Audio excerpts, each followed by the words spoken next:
Bonjour à tous, une vidéo un peu spéciale aujourd'hui parce que je vais m'efforcer de sacrifier dans l'ouverture. Je vais faire une série de parties où à chaque fois je vais tenter de sacrifier une pièce, alors ça sera un peu difficile, une pièce ou une qualité ou un pion dans l'ouverture en moins de 10 coups. Allez, on commence par cette partie où je suis opposé à un joueur classé 1482 et j'ai les noirs. Il joue des 4.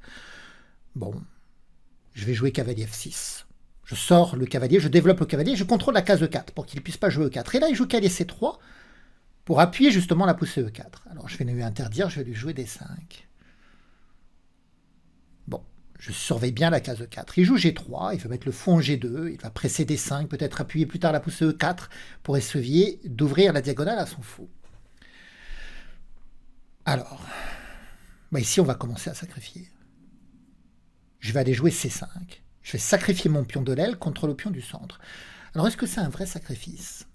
Pas vraiment, parce que je pense que s'il accepte la prise de ce pion, il est assez facile pour moi de récupérer ce pion, ne serait-ce que par la poussée du pion E, qui libérait le fou et qui récupérait le pion C5. Donc je vais essayer de provoquer un sacrifice plus important, on va voir. Donc là, le coup normal, c'est donc d'avancer le pion E et de récupérer le pion C5 après. Bon, qu'est-ce que je pourrais faire ? Ah, c'est ce que je dois faire quand même, normalement. Alors que j'ai une mouche qui passe. Bon, j'ai pas réussi à me débarrasser de la mouche, mais au moins, elle s'est écartée. Et je vais jouer... Ouais, je vais jouer quand même E6. Donc je vais aller chercher le pion C5. Je sais que je dois sacrifier, on est au 4e coup, donc il me reste 6 coups pour sacrifier du matériel. Bon, là, j'ai un petit sacrifice de pion que je vais récupérer. Il faut que j'aille plus loin dans le sacrifice. Donc il joue B4. Alors face à B4, habituellement, on joue A5. Allez, je joue A5 pour détruire B4 et pouvoir récupérer C5. Et il ne peut pas se modifier par A3 d'ailleurs, parce que je prends B4 et l'ouverture de la colonne A est au profit de ma tour.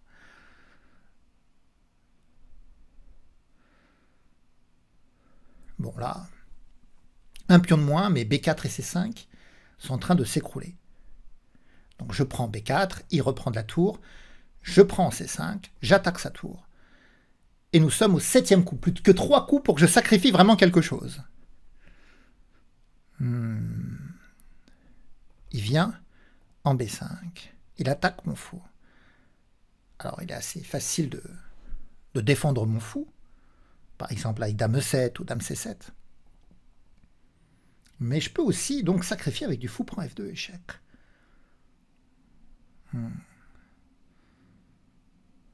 Ou préparer. Jouer du Dame C7 qui prépare fou prend F2 échec, roi prend, et Dame prend cavalier.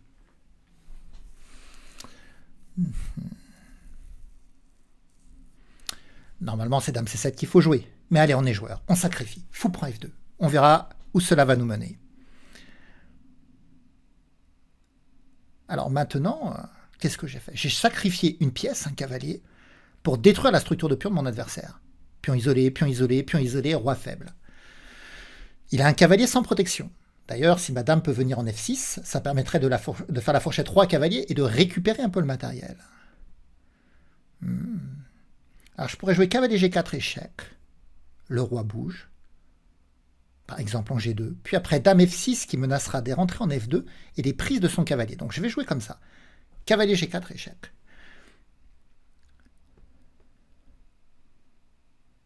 Alors quand j'ai dit j'ai sacrifié un cavalier, non, j'ai sacrifié un fou, mon fou de case noire. Et allez, on y va. Dame F6. Donc maintenant on essaye de récupérer un peu le matériel, on attaque le cavalier et on menace la rentrée en F2. Alors ça serait pas mal parce que le roi pourrait venir en H3, mais c'est une case un peu compliquée pour lui. D'ailleurs, si ma dame bouge, je pourrais avoir accès à cavalier F2 qui ferait la fourchette royale roi-dame. Donc c'est intéressant d'ailleurs. Donc le cavalier est attaqué, la menace de rentrer en F2, ou même la menace du coup de mettre le cavalier en F2 et de faire la fourchette dame-tour. Donc ça c'est intéressant. Donc vous voyez le sacrifice de la pièce ici m'a donné quand même une certaine initiative contre son roi qui est privé d'abrissure. Et il a des pièces un peu exposées, comme le cavalier en C3. Il y a des menaces de fourchette. Oh, il vient en H3 tout seul. Merci. Cavalier F2, fourchette royale. Il n'a pas su abriter son roi. 1482, et vous voyez ce qu'il vient de faire, terrible. Il revient en G2, il n'abandonne pas d'ailleurs. Il n'abandonne pas, il y croit encore, donc je prends sa dame. Donc il reprend. Bon, bah du coup, s'il n'abandonne pas, il faut quand même jouer cette partie. Allez, on va prendre le pion A2. Il y a le pion C2 après en ligne de mire, un vis-à-vis tour roi. Quand je prends C2, j'attaquerai son fou. Voilà, bon. Autant ça se tient, mais évidemment, j'ai un avantage matériel. Alors, il a quand même un cavalier et un fou pour compenser. Madame en moins. Mais là, en fait, c'est tour 1 que j'ai envie de jouer. Parce que j'attaquerai le fou et le cavalier sans protection. Pourquoi je me suis arrêté en A2? J'ai pas été en A1. Donc je vais aller en A1. C'est beaucoup mieux, en fait. Vous voyez, le manque de coordination de son armée, en fait, il a pratiquement toutes les pièces sur la première rangée, avec des grosses cibles. Le fou sans protection, le cavalier sans protection, la tour sans protection.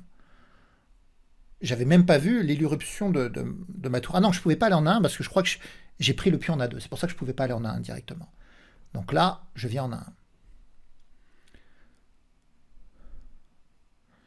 Donc après cette partie, j'en rejoue d'autres, en essayant de trouver des adversaires un peu plus costauds, et toujours dans cette optique de sacrifier en moins de 10 coups.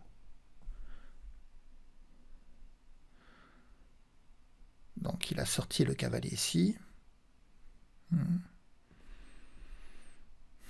Il va peut-être vouloir jouer C4 à un moment donné pour que le fou qui est protégé par la tour attaque madame. Je vais lui jouer un petit coup de tour B1. Comme ça, s'il joue C4, ma tour pourra prendre son fou, en fait. Et d'ailleurs, c'est ce qui se passe. Il joue C4, il joue trop vite. Donc, tour prend. Il avait voulu me piéger avec cette attaque à la découverte du fou qui est démasqué, dévoilé et qui attaque madame. Mais il n'a pas vu que j'avais pris des mesures pour contrer ça. Donc, un joueur à 1482 qui, honnêtement, nous donne pas très forte pression. Là, je vais avancer le pion pour libérer le fou et attaquer le roi. Échec. Alors peut-être que le sacrifice l'a un peu fait déjouer finalement. E4 attaque le cavalier, il est un peu surpris et déstabilisé. Le fou prend la case H3 au roi. Le pion attaque le cavalier qui vient en G5.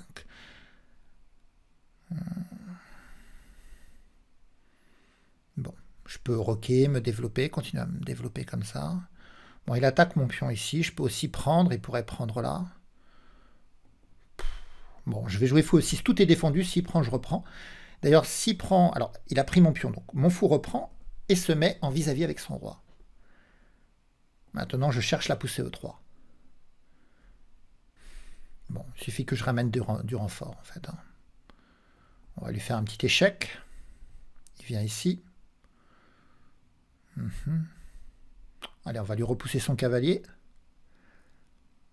S'il vient en F3, je fais fou prend, pion prend. Et dame F2 mat, soutenu par le pion en E3. C'est pour ça qu'il amène son cavalier ici. Ouais. Bon.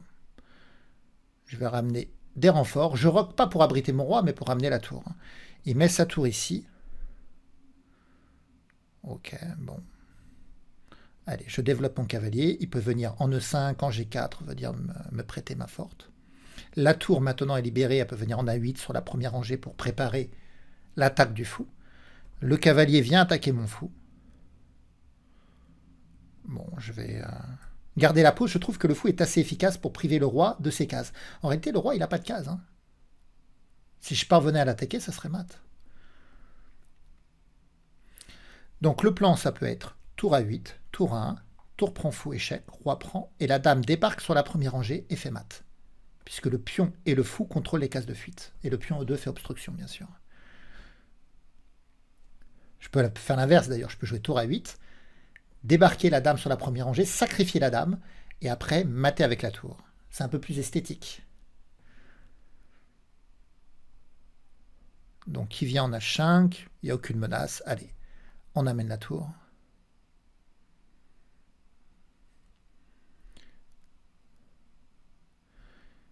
Il bouge G4, allez, on amène la dame. On menace dame prend fou, donc roi prend. Et l'arrivée de la tour. C'est pour ça qu'il ramène le cavalier en G4. Il défend le fou et il attaque le mien, par ailleurs. Bon, on va amener la tour. Il ne pourra pas prendre le fou à cause du mat.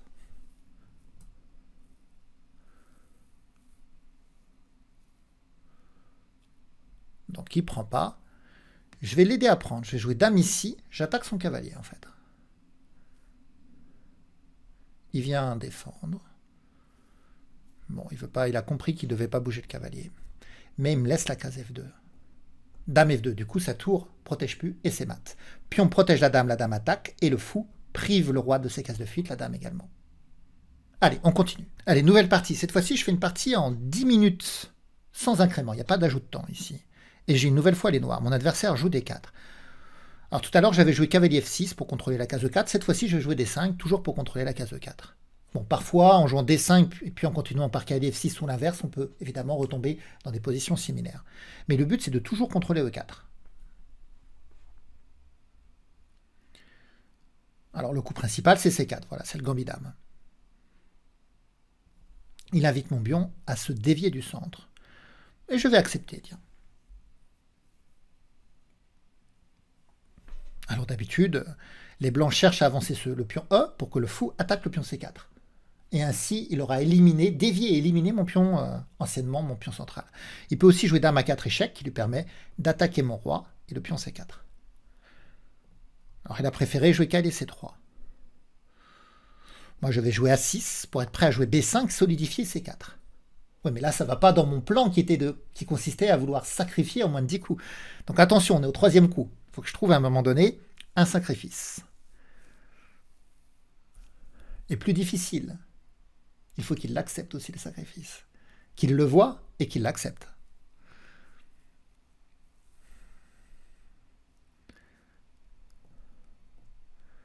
Donc, s'il joue E4 et qu'il constitue un fort centre de pion, moi je joue B5 et j'aurai un pion de plus. Certes pas le centre, mais j'aurai un pion de plus. S'il joue A4, justement, pour lutter contre cette poussée B5.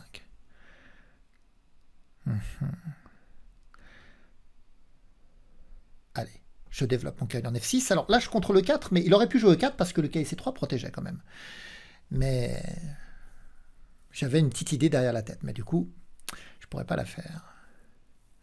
Donc là, il avance le pion de 3, il libère le fou pour aller prendre en C4. Ouais.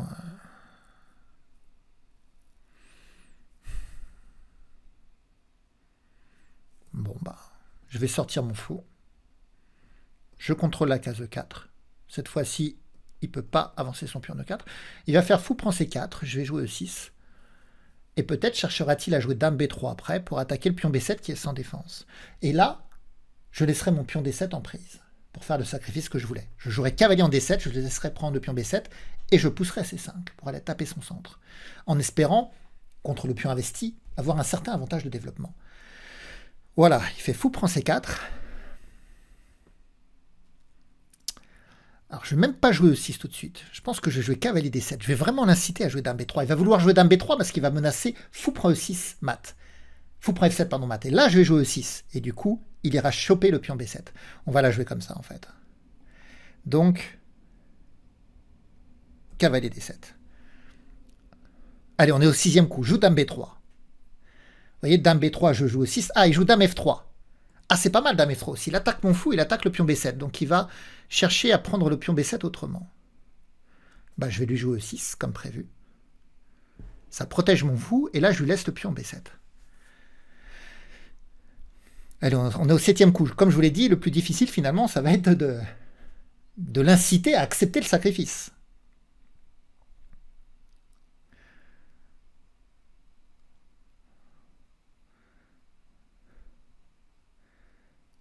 Ah, il réfléchit, il ne veut pas y aller parce que il a peur peut-être de pions empoisonnés. Parfois, quand on vient prendre avec la dame un pion dans le camp de l'adversaire, on se retrouve piégé, on n'arrive pas à ressortir. C'est ce qu'on appelle le pion empoisonné. Mais là, c'est pas un pion empoisonné, il peut prendre le pion B7. Voilà, il le fait d'ailleurs. Il le fait. Donc là, si je joue tour B8, que j'attaque sa dame, il va prendre en A6. Non, moi, dans mon idée, c'était de jouer C5. Pion prend, alors je pourrais pas reprendre du cavalier, hein, parce qu'il aura des dames C6 échec sur la poussée C5, pion prend. Je pense qu'il faut reprendre du fou, me développer en fait. Allez, on joue C5. Donc j'ai donné un pion. Je continue à en donner un, puisque le pion en A6 est en l'air aussi.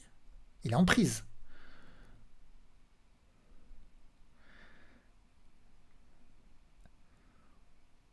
Donc j'ai des pions de moins. Il a un centre de pion que je suis en train de taper par la poussée en C5.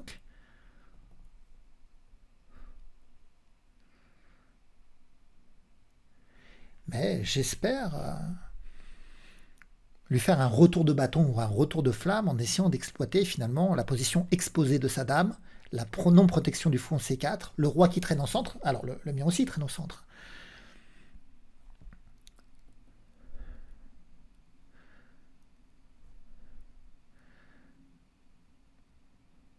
Il joue cavalier E2, il n'a pas voulu prendre. Et son idée, c'est que sur la prise, il reprend du cavalier. Ça, c'est pas mal. Ça attaquera mon fou, ça menacera de débarquer en C6. Ça, c'est pas mal.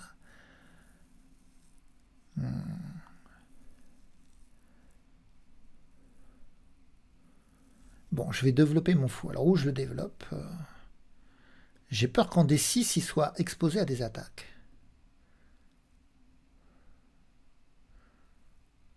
Peut-être il est plus prudent de le mettre en E7. Je me développe et je prépare le petit roc comme lui. Et j'ai toujours un pion de moins. Un pion de moins, mais toujours il a la dame exposée. Le fou sans protection, le fou C1 qui a du mal à jouer avec la présence du pion E3. Mais il pourrait jouer E4 maintenant, parce que la dame défend la case E4 aussi. Hein. Il pourrait se mettre à jouer E4. En réalité. J'avais pas songé à ça. Bon, là je pense qu'il va faire roc. Il y a toujours le pion en A6 qui peut être pris. Et c'est un adversaire qui réfléchit. L'adversaire précédent a joué un peu vite, un peu trop vite. Celui-ci réfléchit. Il revient en F3. Bon. Si je joue fou G4, la dame n'a pas beaucoup de cases. Alors là, je regrette de ne pas avoir le fou en D6, parce que si j'avais le fou en D6 et que je jouais fou G4, là, la dame elle serait bien attaquée. Bon, là, fou G4, la dame peut revenir en B7 ou partir en G3 ou en F4, elle a quand même des cases. Bon, je vais roquer. Allez. Je rock. Alors que mon adversaire va passer sous les 6 minutes, et je vous rappelle qu'il n'y a pas d'incrément, il n'y a pas d'ajout de temps dans cette partie. Hein. C'est 6 minutes sèches.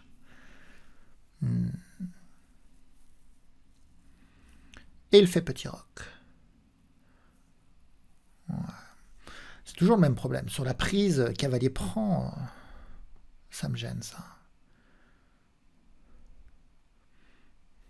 Là, je m'intéresse à un coup comme dame C7. Je mets mes tours en liaison et j'établis un vis-à-vis dame fou, avec l'idée de prendre son pion pour que la dame attaque son fou. Ça m'intéresse.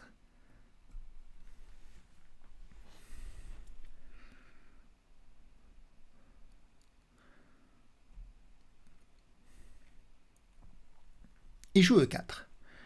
Il attaque mon fou. Alors, fou G4. J'attaque sa dame. Ah, il va peut-être me jouer dame G3 pour proposer l'échange des dames. Et difficile pour moi de jouer fou D6 parce que je me prends la fourchette en E5 derrière.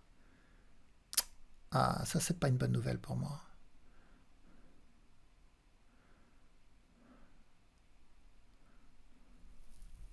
Ouais, c'est pas une bonne nouvelle.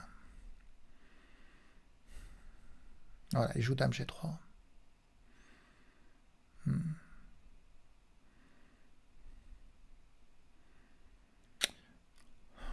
En plus, les menaces de E5 maintenant, il n'y a pas que les dames qui sont en prise. Parce que je pourrais bouger ma dame, mais après, il y a E5 qui menace en fait. Et si mon cavalier F6 bouge, il pourra prendre mon fou en G4.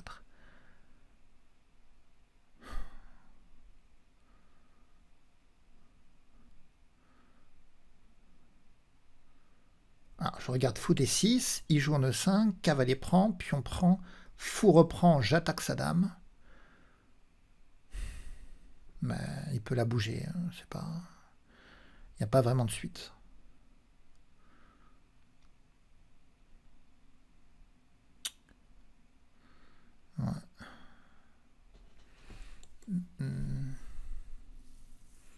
Ouais, bah écoutez, on va échanger les dames quand même. Alors, s'il reprend du cavalier, je pourrais prendre le pion en D4. Donc, il doit reprendre du pion en H3, du pion en H2 ou du pion en F2. Voilà. Il reprend du pion en F2, il ouvre la voie à sa tour.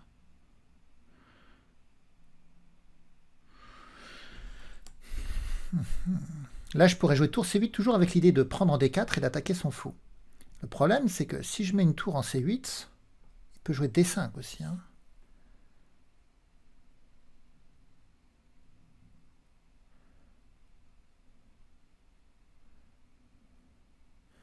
Ah, D5, peut-être pas, parce que je peux jouer Calais B6 après, attaquer son fou et attaquer, mitrailler le pion D5 avec mon cavalier, mon pion, l'autre cavalier, et peut-être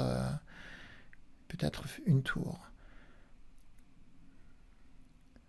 Donc là, j'hésite entre la prise, cavalier reprend, et l'arrivée de mon cavalier en E5 qui attaque son fou. Et j'hésite avec tour C8.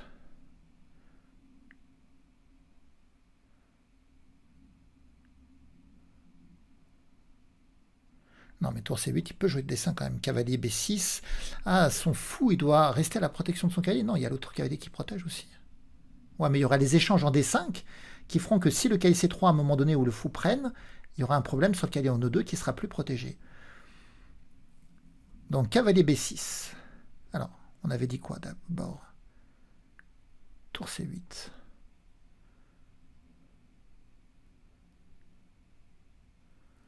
Ouais, je regarde aussi des cavaliers B6, fou D3, pousser en C4, mais il peut reculer.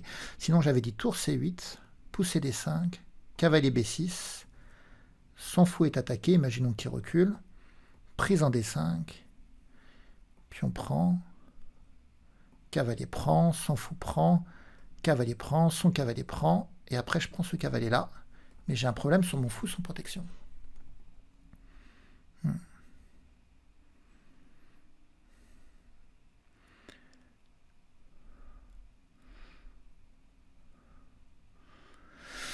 Bon, allez, je prends en D4. J'ai plus beaucoup de temps, il n'y a pas d'incrément, il n'y a pas de rajout de temps, et j'ai rien trouvé de très clair. Alors là, j'ai du fou C5 qui cloue son cavalier.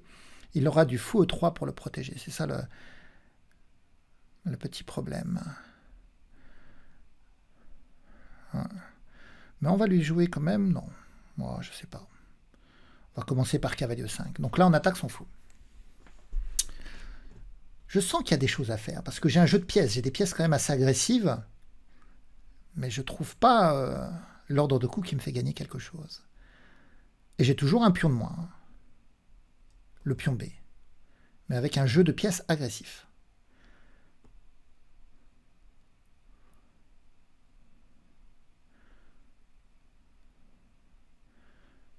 Alors, son fou, il va où? Il vient en E2.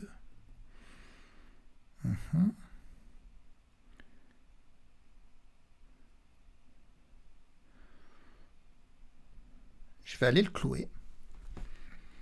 Donc là, je attaque et je cloue le cavalier. Il vient défendre. Et là, je vais faire du fou prend, cavalier prend. Et après, je peux prendre en E4 ou venir en G4. Ça m'intéresse. Prise. Son cavalier s'y reprend, je gagne le fou en E3. Donc il va reprendre du cavalier en C3, ce qui me laisse le pion en E4. Mais sur cavalier, C3 prend E2, j'ai envie de jouer cavalier G4, attaquer son fou, et libérer le pion E, pour que le pion E puisse venir en E5 et attaquer le cavalier qui est cloué, sinon il perd le fou en E3. Et d'ailleurs, il abandonne. Allez, une nouvelle partie contre un joueur classé 1428, et la partie se joue en 10 minutes. Mon adversaire joue E4, on n'avait pas affronté E4 encore. Et là, je vais jouer donc E5, la symétrie. Bon, cavalier F3 attaque mon pion central.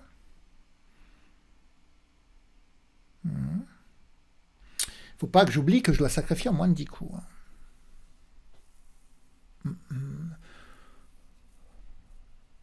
Bon, je vais défendre pour l'instant. Fou B5 attaque mon cavalier pour essayer de s'emparer du pion en E5. Donc d'habitude, on joue à 6 en fait, parce qu'on attaque le fou, parce qu'on n'a pas peur de fou prend, pion prend, cavalier prend E5, parce qu'on a dame D4 après. Et la dame attaque le cavalier et le pion. Donc d'habitude, c'est A6 qu'on joue.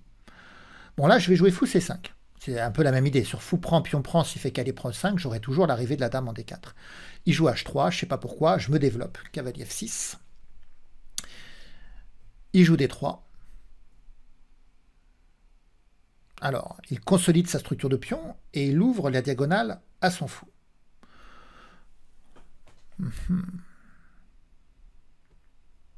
Peut-être il va vouloir venir me clouer. Bon. Tant que j'ai pas fait roc, j'ai pas peur du clouage, parce que sur fou H4, je peux jouer H6 en fait. Hein. Donc, ça va. Là, on peut jouer cavalier D4 en attaquant son fou. Et sur cavalier prend, reprendre du fou.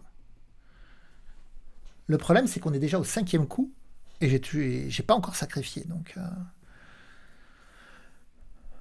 Ouais. Bon, je vais jouer cavalier E5 quand même. Cavalier D4, pardon.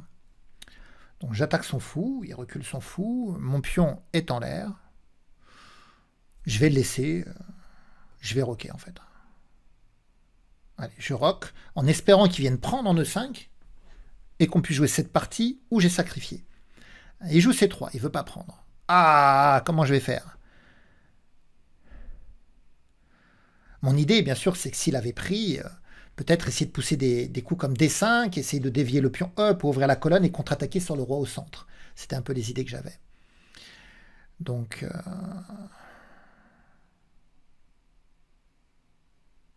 Le problème, c'est que si je fais cavalier prend, la dame reprend. Derrière, il cherchera à jouer fou G5. Ici, avec des doubles attaques sur mon cavalier qui sera cloué parce qu'il y aura ma dame derrière. J'ai pas trop envie de ça. Je vais reculer en E6 et je lui laisse toujours le pion en E5. Avec l'idée de jouer D5 moi-même. Et avec cavalier aussi, je contrôle la cage G5, donc il n'y a pas de fou G5. Voilà, il vient de prendre en E5 et je joue D5. Donc là, j'ai donné un pion, mais j'essaye d'ouvrir la position en attaquant ses pièces. Et pourquoi ouvrir la position? Parce qu'il a encore son roi qui traîne au centre. Donc là, normalement, il faut reprendre du cavalier. Je regarde si j'ai pas un autre coup intéressant. Non, donc je reprends du cavalier. Malheureusement, il peut faire roc et s'échapper. J'aurais pas réussi à l'avoir au centre. Bon. Il joue dame F3. Il attaque 2 fois mon cavalier. Voilà. Attention, pression sur F7, mais ma tour veille au grain. Je pense que je vais jouer cavalier B6. Il peut prendre mon cavalier. Alors, je peux reprendre du pion avec l'ouverture de la tour, mais je peux aussi reprendre du fou en lui laissant prendre en B7 après. Et voir ce que ça m'apporte.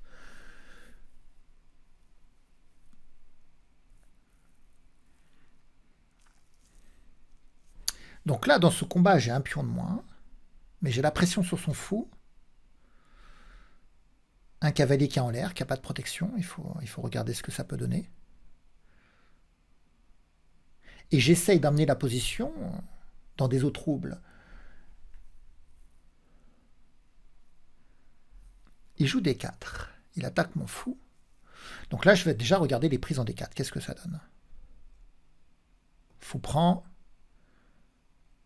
Pion prend. Cavalier prend, attaque sa dame. J'attaque sa dame, je menace la fourchette en C2. Mais il peut revenir en D1.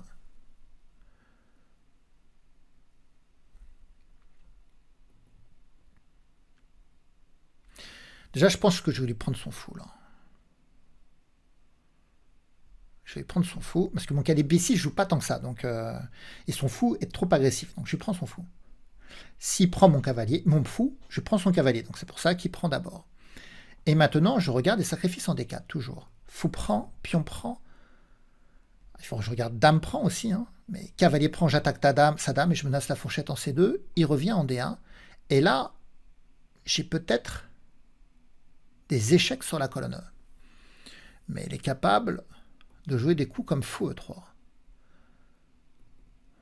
Ouais. Et si je fais cavalier prend, pion prend, dame prend, j'attaque son cavalier. Mais il peut ramener son cavalier en E3. Et j'ai rien. J'ai fou B4 échec quand même. S'il met le fou en D2, je pourrais prendre en B2. Donc cavalier prend, pion prend, dame prend D4. S'il joue cavalier E3, fou B4 échec, il peut mettre le cavalier. Fou prend, dame prend. J'attaque sa tour, elle bouge. Et j'ai une pièce en moins. Ouais. Il doit y avoir quand même quelque chose. Fou prend, pion prend, cavalier prend. Je cherche à faire des échecs après, mais il trouvera les moyens de se protéger, je pense, quand même.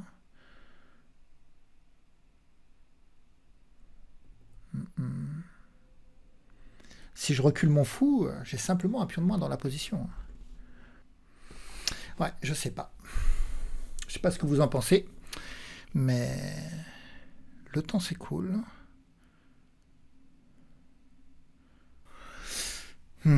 Bon, allez, on va sacrifier. On va faire qu'elle prend des 4 quand même. J'y vais. Là, j'envoie un sacrifice très lourd. Donc, qu'est-ce qui se passe? J'ai une pièce de moins pour un simple pion, mais j'attaque le cavalier. Et je vais essayer de jouer contre son roi encore au centre, en utilisant peut-être des attaques sur la colonne E. Mon idée, c'est de dévier le fou à un moment donné de la protection de B2. Voilà, il joue cavalier E3, ça on l'avait vu. Et j'avais regardé fou B2 échec. Donc, fou B2 échec.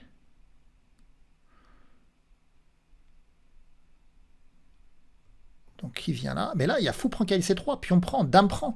Et ça y est, il craque, fou D2, et je lui prends la tour. Il a craqué ici. Il n'a pas voulu dévier son fou de la protection du pion B2, mais vous voyez, il a craqué. 1428 sur Lichess, il craque ici. Et là, maintenant, qu'il prenne ou qu'il ne prenne pas, maintenant, j'ai un pion de plus, en tout cas.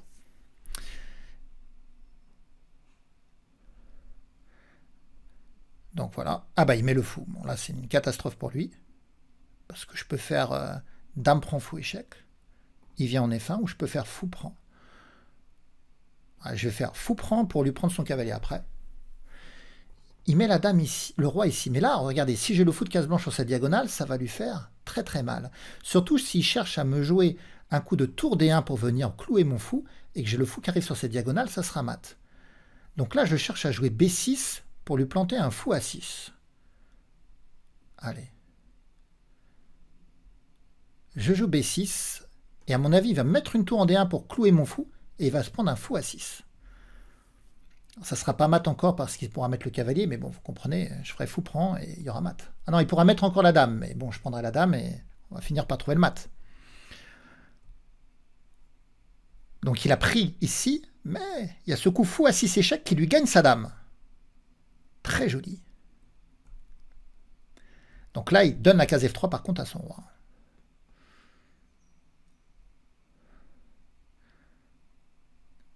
Je regarde si je peux pas le mater, mais je crois pas. Je suis pas obligé de prendre sa dame, je regarde si je peux pas le mater, mais je crois pas. Si je fais des dames échecs, il peut aller en G3, et je vois pas le mat. Donc on lui prend sa dame. Bon, maintenant il va... Ah, il abandonne, ça y est. Donc on joue contre un joueur classé 1502, et on a les blancs. Et je vais commencer par le coup cavalier F3. Allez, je développe mon cavalier en F3. C'est une partie un peu différente, puisque là, on a 5 minutes pour toute la partie, plus 5 secondes de rajout de temps à chaque coup. C'est ce qu'on appelle un incrément. Alors, ça, mon adversaire joue au 6. Bon.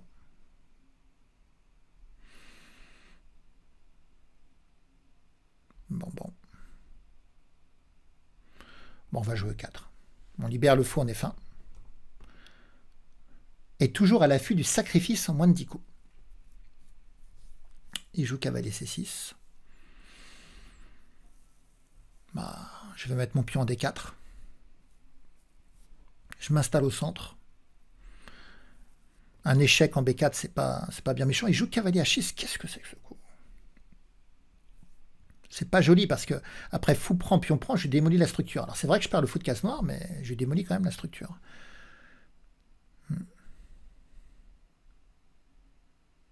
Je sais pas où il veut en venir avec son cavalier en H6. Bon. Là, j'aimerais bien mettre le fou en D3 en fait, mais cavalier B4 m'attaquera mon fou.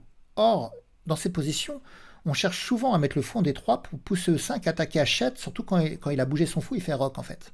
Vous voyez, donc je vais jouer un petit coup comme C3. Je consolide ma chaîne de pions, je permets à mon fou de venir en D3 sans me prendre un coup comme cavalier B4.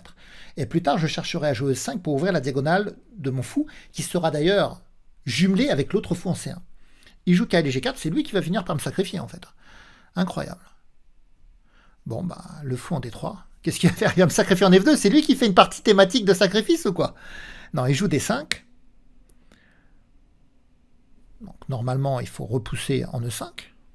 On prend l'avantage d'espace. On met une tête de pion en E5. Tête de pont, pardon, en E5. Il joue fou E7. On est au 6e coup. Là, il y a des sacrifices à base de H4. On le laisse faire petit roc. Après, on fait fou prend H7 échec pour sortir son roi. Et cavalier G5 échec, avec la dame qui attaque. Et si le fou prend, le pion reprend, ce qui ouvre la colonne à la tour qui attaquerait son roi. Je vais lui jouer H4 en fait. J'attends petit roc pour faire fou prend H7 échec, suivi de cavalier G5. Avec la dame qui attaquera. Et là, c'est un feu terrible parce qu'il y a les deux fous, il y a la dame, il y a le cavalier qui peut venir, il y a beaucoup de matériel. On est au 7e coup, il faut que je trouve un sacrifice rapide.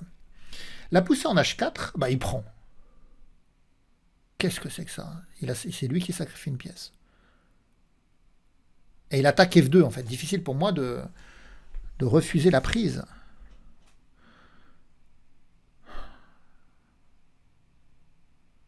Ah, mais c'est trop facile de gagner. Qu'est-ce qu'il me fait, là? Ah... Il est mieux classé que les autres, mais il joue encore moins bien là. Qu'est-ce que c'est que ça?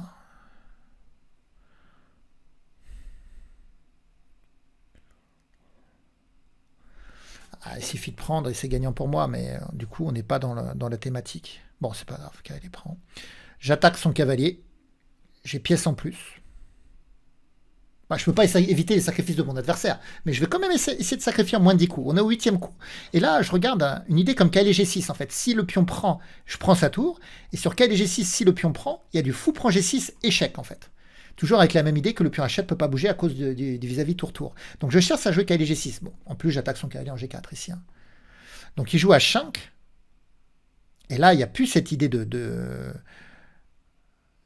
clouage. Quoique, regardez, cavalier G6, pion prend.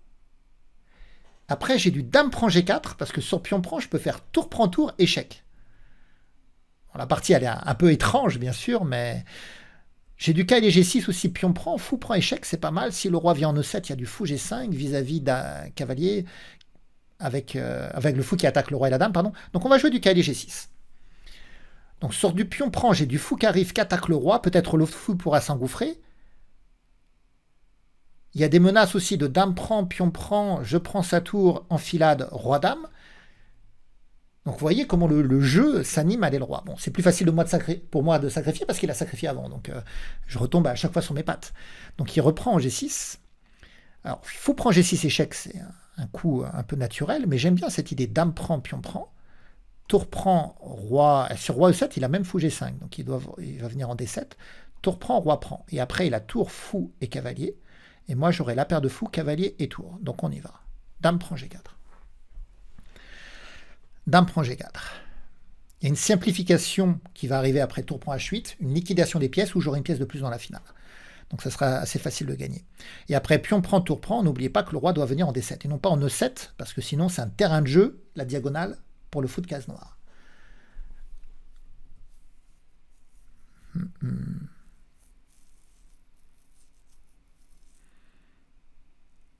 Donc face à mon avantage d'espace central, on a vu que l'adversaire n'a pas réussi à développer les pièces de son aile roi.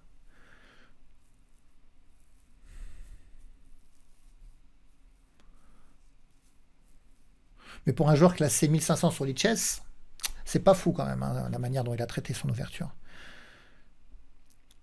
Parce que même si on ne connaît pas les ouvertures, on peut respecter les principes de développement, d'abri du roi. Alors là, il ne s'est pas très bien développé. Il joue pas pour le centre.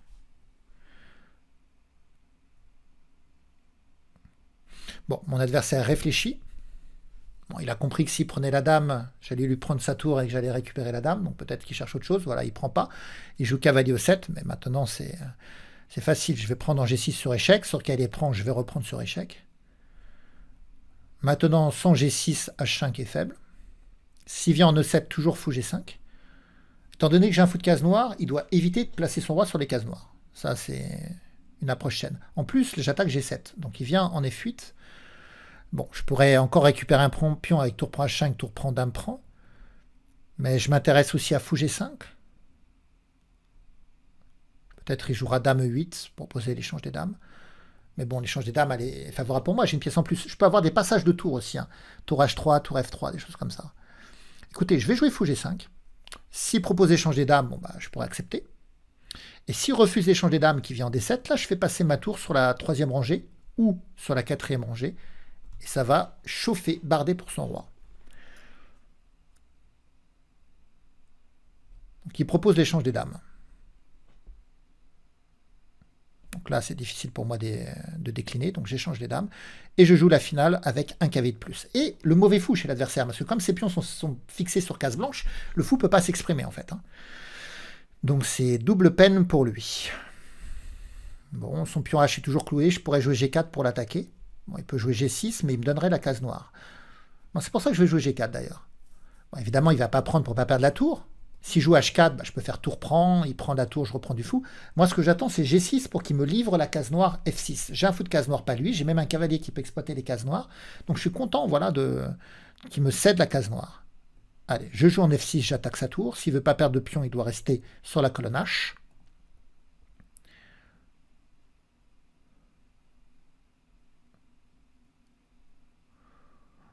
Et le fou est inexpugnable ici, en fait. Hein. Maintenant, je pourrais aussi jouer G5 après, mais j'ai pas envie de bloquer cette case. Vous voyez, je préfère jouer cavalier D2, cavalier F3 et donner la case G5. Surtout que son pion H, je peux rien faire, en fait. Hein. Si son pion H avance, il est perdu. Et s'il prend, c'est la tour qui est perdue. Donc là, l'idée, c'est de faire rejoindre la case G5 au cavalier. Et en même temps, j'évacue pour un éventuel grand roc.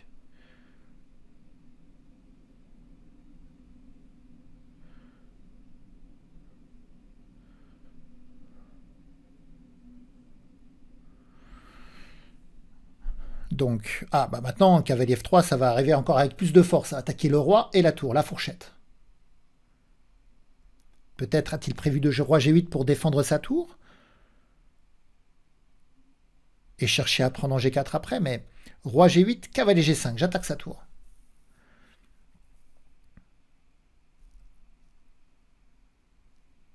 Il n'y a plus beaucoup de cases en passant. Donc là, on menace directement la fourchette. Alors que mon adversaire a moins d'1 minute 30 maintenant. Mais je vous rappelle qu'il y a 5 secondes d'ajout de temps dans cette partie. À chaque fois, j'accepte des défis avec des cadences différentes. Là. Il a toujours le mauvais fou en C8 qui ne parvient pas à s'exprimer. La tour en A8 qui ne joue pas.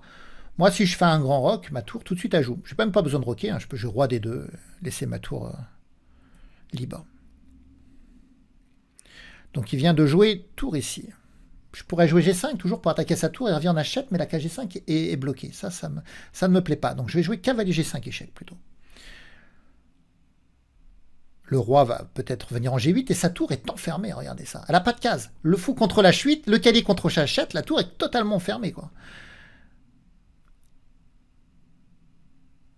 Je peux pas en profiter. Lui, peut-être, il va chercher à jouer H4 maintenant. Bah, moi, je vais jouer tour à H4. Je fixe le pion d'H5. Et là, je suis en train de le mettre dans une constriction totale, en fait. Il est en train d'être pétrifié. Si vous regardez, le fou contrôle la case, le cavalier contrôle, le fou contrôle les cases ici, le cavalier contrôle. C'est bloqué, c'est bloqué, c'est bloqué, c'est bloqué, c'est bloqué. Le mauvais fou, le roi, il n'a pas beaucoup de cases. C'est...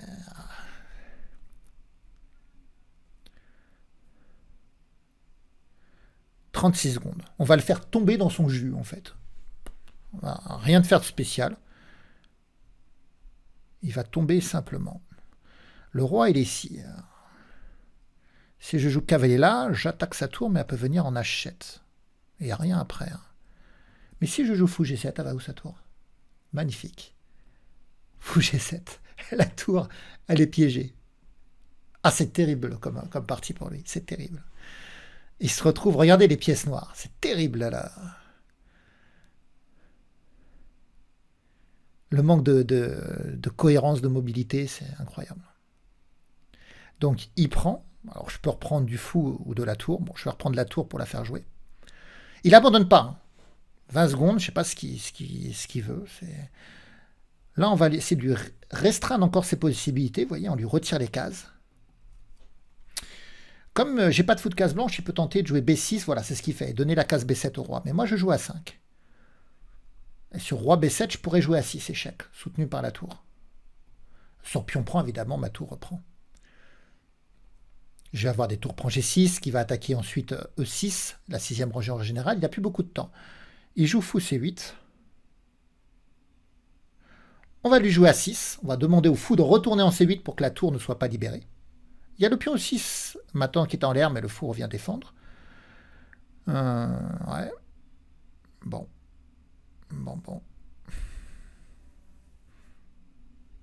On va lui jouer tour prend. Là, je ne vois pas de mat directement. Il vient ici. Je ne vois pas de mat directement. C'est dommage. Je joue B3 pour lui retirer les cases blanches A4 et C4. Il prend. Ah, c'est dommage. J'ai pas vu qu'il pouvait prendre. Bon, mais il y a C4 échecs qui décolle le roi de la protection du fou. Donc il perd le fou. Ouais.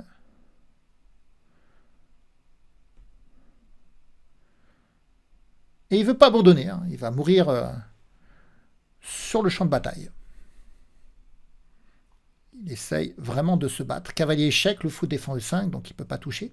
S'il vient en D5, cavalier prend C7, la fourchette, roi, tour. Donc il doit éviter la case D5. Et il ne l'évite pas. Donc, cavalier C7. Malheureusement pour lui, il perd la tour. Et il va probablement abandonner. Soit maintenant, soit quand je vais lui prendre la tour.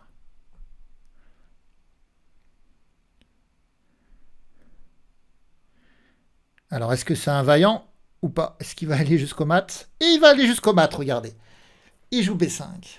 Ah, il va m'obliger finalement à essayer de trouver un mat élégant. Ça, c'est pas ce qu'il y a de plus facile. Fou échec.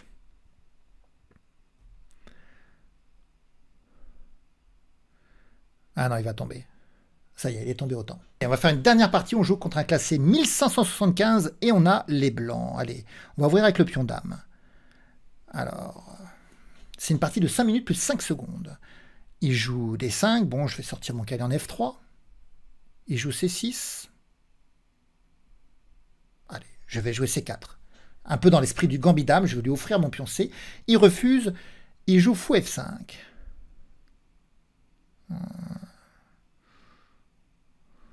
Alors, fou F5.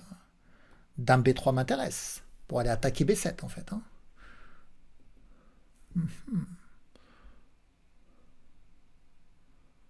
Dame B3 m'intéresse.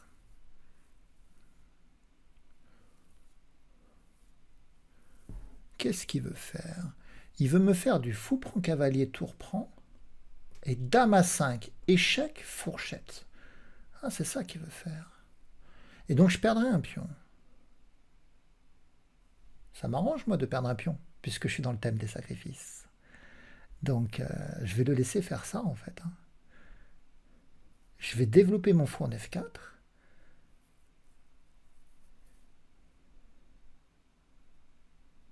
Où je vais jouer simplement E3. Et je vais le laisser faire fou prend, tour prend. Dame échec. Je jouerai en D2. Et il prendra.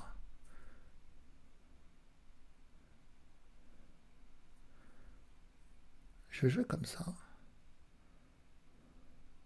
Si c'est ça qu'il veut faire. Si c'est pas ça qu'il veut faire, je suis un petit peu... je vais être un petit peu embêté, en fait.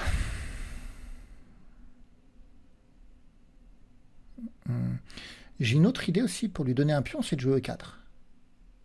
Fou prend, cavalier C3, j'attaque son fou tout de suite. Mais sur E4, il va faire pion prend. Ça me gêne. Ça me gêne un peu plus. J'aurais du cavalier H4.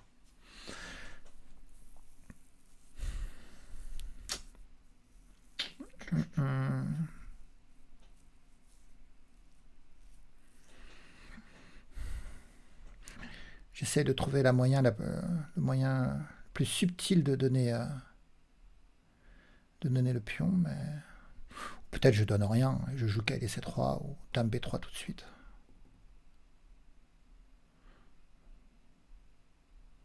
Dame B3, il pourra de toute façon faire l'enchaînement pion prend, peut-être attaquer, mais j'aurais dame prend B7 cette fois-ci. Ouais, je sais pas. Et là, j'ai plus beaucoup de temps. Bon, il y a beaucoup de rajout de temps. Il y a 5 secondes de rajout de temps. Ouais. Bon, je vais faire E3. Je vais le laisser refaire la séquence fou prend. Bah, il la voit pas en fait. Bon, ça veut dire qu'il avait même pas songé à cette possibilité, finalement. Bon, c'est un peu ridicule alors, du coup, pour moi. On va continuer son développement. Surtout, j'ai perdu 3 minutes pour rien, en fait. Donc, fou B4, il vient me clouer mon cavalier. Bon, c'est pas grave, s'il prend, je suis capable de reprendre. Bon. Je vais jouer fou D3, histoire de me développer. Sur fou prend, dame prend, ma dame prend de la hauteur. Petit roc est possible. Voilà, petit roc est possible. Attention, 8e coup. J'ai pas sacrifié. Aïe, aïe, aïe. Là, je sais pas. Je vois pas comment je pourrais sacrifier. Ouais, je vois pas. Si, je vois. E4. Alors, s'il prend du pion, je reprendrai du cavalier et je vois pas comment sacrifier. Mais E4, à mon avis, il va faire fou prendre cavalier. Et je peux reprendre de la dame lui laisser prendre le pion en E4. On va essayer de jouer ça. Je libère mon fou en C1. Là, on est au 9e coup. Il faut que je perde quelque chose pour respecter le principe du sacrifice en moins de 10 coups. Du sacrifice dans l'ouverture. La thématique de cette vidéo. Pour l'instant, il prend pas. Au 9e coup, aïe, aïe, aïe. Qu'est-ce que je vais faire? Il veut pas accepter mes sacrifices. Aïe, aïe, aïe. J'ai rien pour sacrifier en fait ici.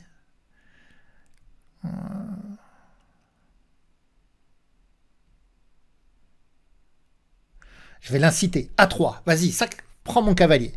Ah, il prend pas. Ah ouais. Bon, bah écoutez, là, il va pas y avoir de sacrifice.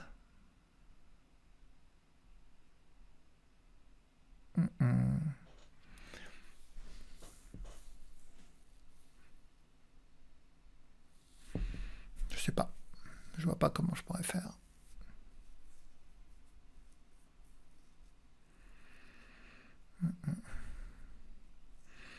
Vous allez voir que c'est la seule partie où je ne sacrifie pas et où je vais la perdre. Ça va peut-être être ça. J'ai peut-être une idée. Alors ça sera du coup, le sacrifice sera un peu plus long, mais du coup, fou G5, il joue F6, je pousse 5, il prend, cavalier reprend, j'attaque H7 là-bas. Mais il est capable de défendre et j'aurais sacrifié peut-être trop en fait. Bon, allez, je vais mettre ma tour en E1. Tant pis, je ne vais pas pouvoir sacrifier dans les 10 coups. Il m'a pas laissé beaucoup d'occasions de le faire. Il a refusé. Il joue C5. Bon.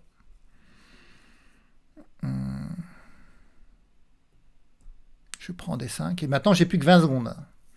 Quelque part, si, j'ai sacrifié mon temps. La pousser en E5 pour essayer finalement de valider une majorité contre son roi. Il joue C4. Je recule en C2. Et là, j'ai 4 pions sur le flanc droit de l'échiquier contre 3. Et lui, il a 4 pions contre 3 sur le flanc gauche de l'échiquier. Donc j'ai une majorité, ce qu'on appelle une majorité à l'aile roi. Les majorités à l'aile roi me donnent davantage d'espace dans ce secteur et vont me donner normalement plus de chances d'attaquer son roi. Par exemple, j'ai ma dame qui vise dans le secteur, j'ai le fou, j'ai le cavalier qui peut arriver, mais j'ai aussi les manœuvres de tour en équerre. Alors là, il joue fou B6, il taquine D4 pour essayer de me fixer à la défense de D4. Vous voyez, ça c'est pas mal. Ouais, pourquoi pas.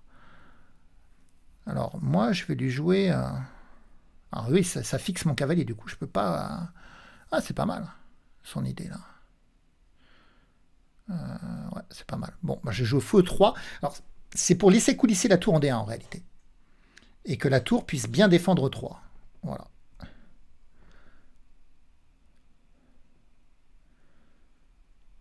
Donc il joue F6, il m'attaque, mais il a laissé D5 en l'air. Hein.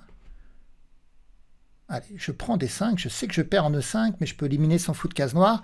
Alors, le problème, c'est que j'ai sacrifié mon temps, ça c'est sûr, j'ai plus de temps. C'est un gros problème, K les prend, j'aimerais bien qu'il reprenne de la dame, mais il ne reprend pas de la dame. Mais si je reprends, je libère la tour qui attaque sa dame. Et donc du coup, j'ai un pion en E5 supplémentaire. Il vient, il attaque mon pion en E5, mais il ne pourra pas prendre. Cavalier prend, dame prend, et j'aurai du fou prend cavalier après. Je vais faire une petite case de fuite, et je vais le laisser prendre en E5. Voilà, il prend en E5, et maintenant il perd la pièce. Fou prend, la tour attaque, et du coup mon fou, il ne peut pas le prendre. Maintenant, j'ai le fou de case noire, il n'en a pas, il faut que je donne du travail à ce fou de case noire. Je viens ici, je me mets sur la diagonale, je pointe G7. Je fixe C4, et maintenant, il faut que j'aille attaquer G7. Et on y va. Tour E7, on menace la prise en G7. Là, il joue pour me faire tomber autant, en fait. Et donc, prise en G7, suivi de dame prend H7 mat. S'il vient en H8, donc il faut qu'il vienne en F8. Mais en F8, il est exposé. Alors, je ne sais pas, il y a peut-être un mat rapide. J'ai 25 secondes, je peux chercher quand même. Hein. Je suis pas si aux pièces que ça, mais... Bon, j'ai dame prend H7, ça va faire très mal, parce que ça menace dame H8 mat, ça menace tour G8 mat. Ouais, donc ça, dame prend H7, c'est très fort. C'est ce qu'il y a de plus fort, je pense. Bon, et finalement, j'ai effacé, j'ai gommé à la gomme tous les pions qui protégeaient son roc. F7, G7, H7. Voilà, c'est vrai que j'ai pas pu sacrifier de pièces, mais vous l'avez vu, à la fin du 10e coup de l'ouverture, j'avais plus de temps en fait, j'avais moins d'une minute sur les 5 de base pour essayer de trouver un sacrifice qui pourrait. Bon, j'ai pas réussi à le faire, mais voilà, on a sacrifié le temps. Je m'en sors avec une pirouette, je m'en sors comme je peux. Et voilà, il abandonne. Bon, j'espère que cette vidéo aura été distrayante. J'essaierai de retrouver des vidéos sur d'autres thématiques. Et puis, bien, merci de me laisser des commentaires, des pouces, de continuer à soutenir la chaîne. Et on se retrouvera bientôt pour de nouvelles aventures. Au revoir à tous.